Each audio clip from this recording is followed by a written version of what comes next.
Assalamualaikum warahmatullahi wabarakatuh. Selamat sore, ketemu dengan saya Abdul Rahman Batubara di acara podcastnya Pradi. Hari ini saya kedatangan tamu spesial.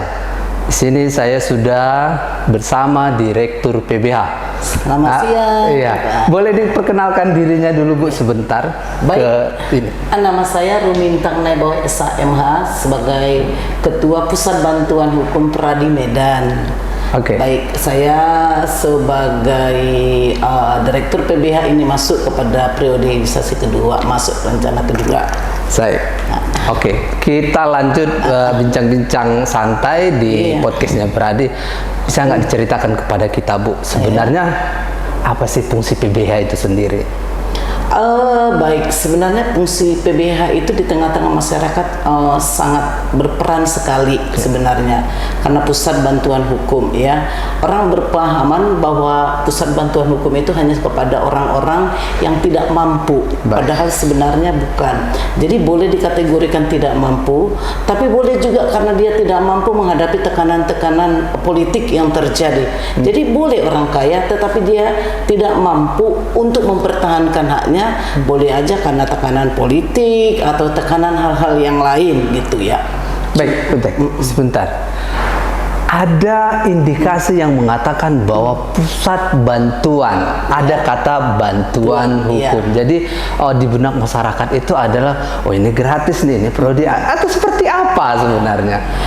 Sebenarnya prinsip misi yang awalnya memang pusat bantuan hukum khususnya Pradi Medan itu prinsip dasarnya adalah pro bono. Artinya di sini pro bono itu memberikan bantuan kepada orang yang tidak mampu, orang yang mengalami persoalan hukum, yang buta akan hukum, ya, dan dia memang tidak dikutip oleh biaya.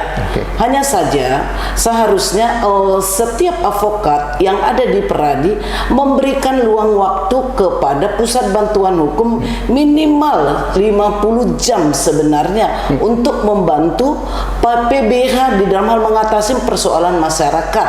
Tetapi pada prinsipnya saya melihat setelah saya sudah berapa tahun jarang, bahkan boleh dihitung dengan jari para advokat ya, baik yang senior apapun tidak memberikan waktu untuk membantu persoalan-persoalan yang ada di masyarakat itu, sehingga seakan-akan itu menjadi beban dan tanggung jawab daripada PBH, padahal bukan ya. Karena PBH itu adalah suatu organisasi, tetapi orang di dalamnya adalah anggota-anggota Pradi yang memberikan waktu luang kepada PBH itu 50 jam sebenarnya. Berarti sebenarnya anggota dari Pradi ini sendiri harus men-spare waktunya sebanyak 50 jam untuk include memberikan bantuan hukum di PBH. Tetapi hingga sejauh ini belum berjalan dengan baik. Bagaimana sebenarnya PBH sendiri melakukan tugasnya ataupun menggait rekan-rekan advokat untuk bisa bergabung bersama dalam mensukseskan PBH itu sendiri? Saya sebagai ketua ya, dalam hal ini kita mempergunakan ada pengurusnya ya, anggotanya, dan juga magang-magang yang sudah ya sarjana hukum, sudah dia mempunyai kartu dan disumpah. Proses pembelajaran itulah yang kita pakai ya. Kita sebagai koordinirnya mereka, kita yang mengarahkan, bahkan kita juga ikut di dalam proses menangani persoalan-persoalan masalah hukum yang ada di PBH. Salah satu contoh yang baru-baru ini kami menangani seperti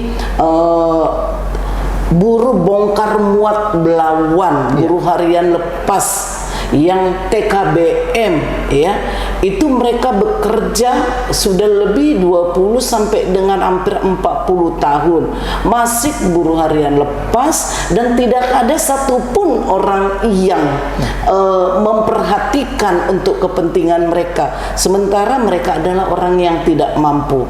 Jadi mereka habis lansia ya udah diusir seperti itu, tidak diberikan hak-haknya.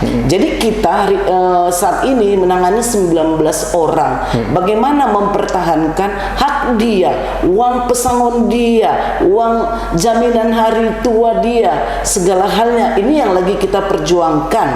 Karena menurut TKBM bahwa mereka tidak mendapat apa-apa karena mereka masuk menjadi anggota koperasi. Jadi ada pemahaman yang sangat berbeda antara anggota koperasi dengan anggota koperasi yang kerja unit usahanya bongkar muat. Jadi dia pekerjakan. Jadi inilah yang masih di tengah-tengah masyarakat masih bergumul bahwa pekerja bongkar muat itu adalah tidak mendapatkan apa-apa karena dia menjadi anggota koperasi. Itu salah. Anggota koperasi berbeda dengan pekerja bongkar muatnya, karena mereka bongkar muat dianggap mereka adalah sebagai borongan. Baik.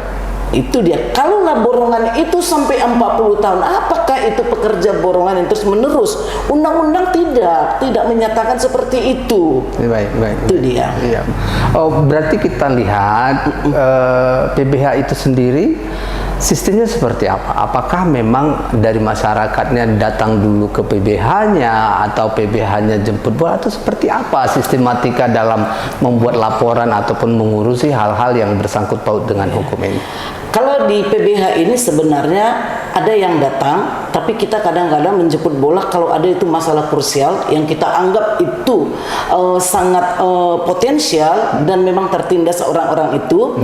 Dan boleh juga karena ada kayak kita berhubungan dengan universitas ini, ada loh masyarakat seperti ini yang harus ditolong, ya kita coba kita bantu sepanjang memang itu wajib kita bantu dan memenuhi persyaratan yang harus kita bantu, seperti itu. Baik, sebagai closing statementnya nanti saya arahkan, bisa diceritakan kepada pemirsa dari podcast Pradi, apa yang seharusnya dilakukan oleh masyarakat yang buta hukum ataupun masyarakat yang membutuhkan bantuan hukum. Action, silakan. Baik, bagi masyarakat yang buta akan hukum, sebaiknya mereka ada proses pembelajaran dan mereka boleh datang ke Pradi untuk kita berdiskusi, ya, agar mereka mampu untuk pertama menyelesaikan persoalan mereka. Jadi persoalan mereka jangan hanya diserahkan kepada orang, tapi dia harus mampu untuk menyelesaikan masalahnya. Itu yang pada prinsipnya. Jadi kita proses penyadaran dan kecerdasan di dalam hal mengatasi persoalan dia, persoalan lain, dan persoalan masyarakat. Itu yang sebenarnya progres yang kita inginkan. Baik, demikian pertemuan kita dengan Direktur PBH Pradi DPC Kota Medan. Demikianlah perbincangan kita. Nanti kita akan membahas hal-hal berikutnya di podcast Pradi Medan. Demikian, selamat sore, sampai jumpa. Sampai jumpa.